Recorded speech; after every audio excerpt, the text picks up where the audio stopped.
Thanks for swinging by, checking out my channel. Doing another painting here.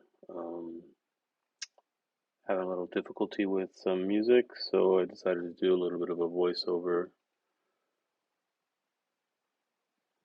Pretty much doing a painting of honeybee, as you can see with the sketching here, laying down a rough sketch. Underpainting, very crucial. It helps guide you through the rest of the painting, in my opinion. It's really essential to have some structure while you're laying down strokes. Starting in with the blocking in of shapes and values, looking for certain areas, really not trying to keep to any type of structure at first. I'm just trying to squint my eyes and really look for certain shapes within the image. I forgot to show what the reference was. It's basically a picture of a honeybee. It's on some sort of rock. I ended up doing something completely different. Steamy diarrhea, that's right. My son loves that phrase right now. Everything is steamy diarrhea. So figured I'd throw that in there. Yeah, just continuing the process of laying down some sort of stroke, light or shadow, cool or warm, things in the cool shadows or in the warm light. Just building everything up right now. It can become a little bit tedious because you're thinking like it is looking nothing like what I want it to. But if you stick to it and give yourself some confidence, like how I've learned, I am no master, but I've done a lot of paintings now, and if you just hang in there, stick to your discipline, learn from your mistakes, you'll start to be proud of some of the paintings that you produce. At least I have. There's some where you feel like it is not going to be completed because of your insecurities telling you that it's no good. But like I said, if you have faith and you take that leap, kind of like Indiana Jones in the Last Crusade, you'll land on something. And once you take that first step, then you're like, hey, that wasn't so bad, and you keep going. Then you tell yourself, hey, this is not so bad. It's actually turning out to be something interesting. And then you just keep going and going. Repeat, adding a value, cleaning up edges, or loosening an edge, and you repeat. Like I said, I'm no master, but from the countless mistakes that I have made, the more you do it and you understand why you're making mistakes and you can tell yourself how to fix it, um, you just start understanding that your your application to things change because you know that you've already seen that trajectory where like it's not gonna be a good painting if you do X, Y, and Z that have led you to other paintings that suck. So don't do that. And then there's times where you can tell yourself, oh yeah, I had great success with this painting because I did X, Y, and Z, so I'm going to do that on this one.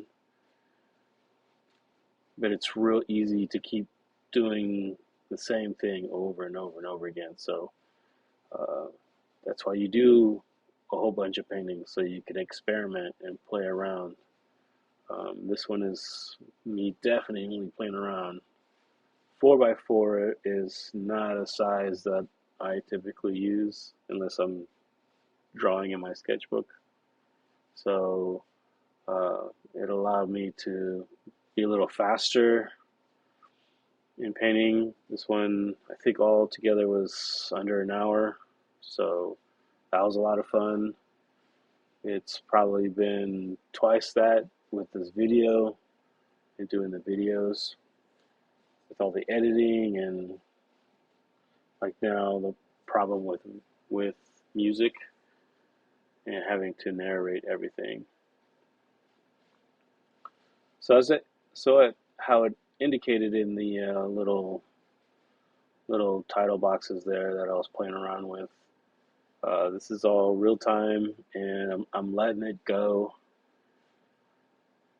so you could see how slow things are. How like I'm still making choices and still figuring out what I want and what I want things to be seen and what things not to be seen, etc.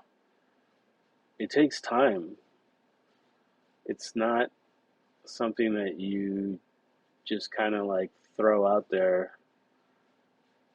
I mean, if you can do that, then I would love for you to give me a demo and give me some tips. For the most part, a lot of the painters that I admire um, are very meticulous and they're take their time. And that doesn't mean like, it takes days to complete something, but just very calculated in their choices and when they do the execution.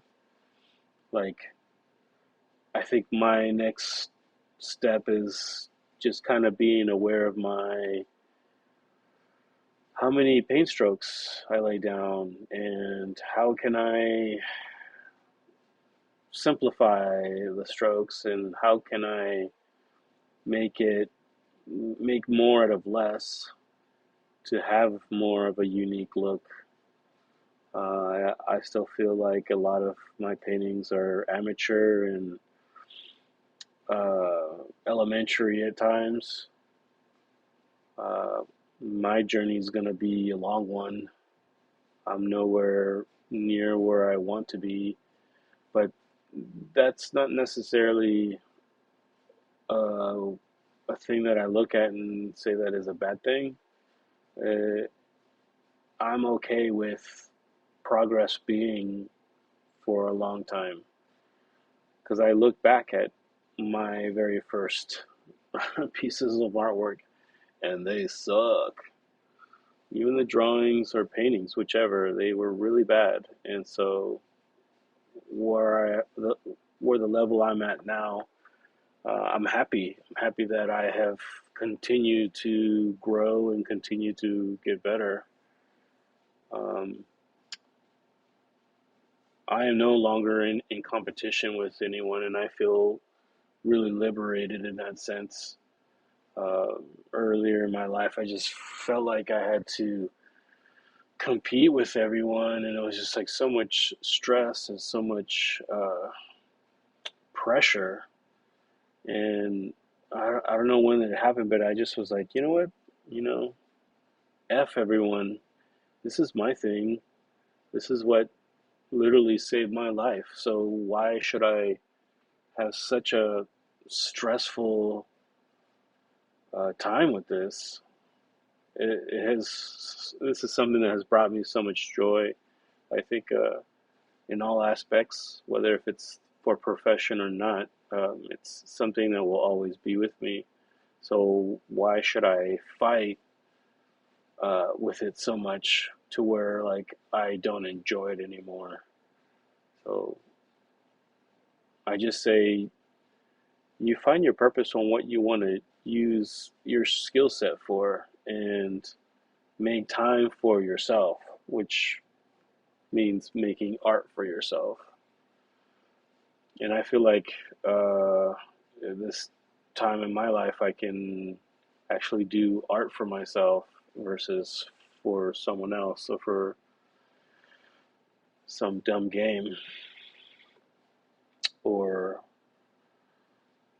you know, program money for profit institution that sees everyone as either a W-2 form or income tax deduction or just profit. I'm a firm believer of everyone should be able to have an ability to learn some art. It definitely changes our mindset during our daily lives. So, I don't know. Hope you enjoyed this narration. It's a little weird, but thanks for watching.